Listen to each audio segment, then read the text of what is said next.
የእንቁላል ክምችትሽ ዝቅተኛ ነው መባል ብዙ እናቶችን ያስደነግጣል።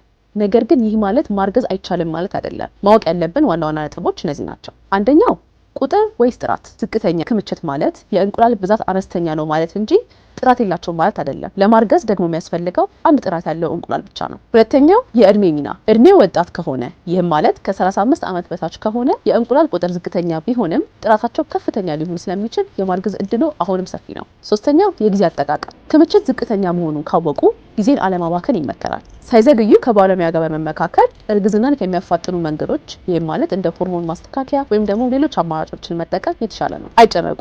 ጭንቀት በራሱ ሆርሞን በማዛባት የማርገዝ እድሉን ይቀንሳል። በየጊዜው የኤኤምኤች እና የሌሎች ሆርሞኖች መጠንን በመለካት ክትትል ማድረግ እጅግ አስፈላጊ ነው። ባለሙያ ማማከርና ለሁኔታው የሚስማማ የህክምና እቅድ ማውጣትም እጅግ አስፈላጊ ነው። ዝቅተኛ የእንቁላል ክምችት የጉዞ መጨረሻ ሳይሆን በቶሎ ለመንቀሳቀስ የሚሰጥ ምልክት ነው። ማንኛውም ሀሳብ፣ አስተያየት ወይም ጥያቄ ካለው በውስጥ መስመር የጽሁፍ መልእክት ይላኩልን። ሁሌም በጤና ነው።